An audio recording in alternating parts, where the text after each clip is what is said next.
বর্তমান social media মানে ঢুকলেই, যে কোনো ওয়েবসাইটে ঢুকলেই একটা ছবি, মানে একটা ফটো, মানে বিভিন্ন রকমের একই ফটো পাওয়া যাচ্ছে।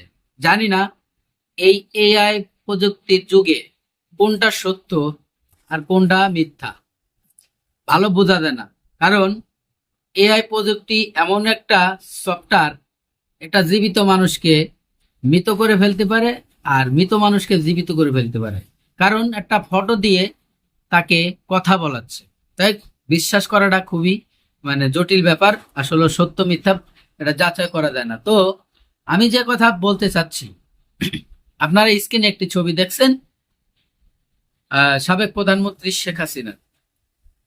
এই শেখ হাসিনার ছবি একসময় রাহেনাকে দিয়ে, মানে তিনি হসপিটালেতে হেঁটে আসতেছে এবং চিকিৎসক ওনাকে চিকিৎসা করতেছে, এবং পুরা ফ্যামিলির জয়, তার মানে ফ্যামিলির যত সদস্য আছে সবাই এক জায়গায় আছে।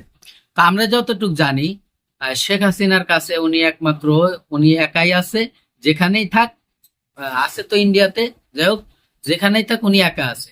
তো এই সোশ্যাল মিডিয়ার জগতে এই যে শেখ হাসিনার সাথে শেখ রেহেনা এবং সজীব ওয়াজিব জয়, মানে সাইবার পুতুল, মানে সবাইকে ফ্যামিলি দিয়ে একসাথে যে ছবি পোস্ট গুলো করতেছে, যে সাবেক প্রধানমন্ত্রী শেখ হাসিনা গুরুতর আহত, হ্যাঁ আইসিইউ তো ভর্তি আছে, সে হয়তো বাঁচবে না। এ কতটুক সত্য বা মিথ্যা, সত্য মিথ্যা আসলে এআই প্রযুক্তি দিয়ে বোঝা যাচ্ছে না। আপনারা যদি সঠিক কেউ জানেন যে বর্তমান সাবেক প্রধানমন্ত্রী শেখ হাসিনার বর্তমান অবস্থাটা কি, আসলে তিনি কি হালে আছে, তিনি কি আদৌ সুস্থ না অসুস্থ, যদি আপনারা সঠিক কেউ জানেন একটু কমেন্টে জানাবেন। সবাই ভালো থাকবেন, সুস্থ থাকবেন, আর ভালো লাগলে ভিডিওটি শেয়ার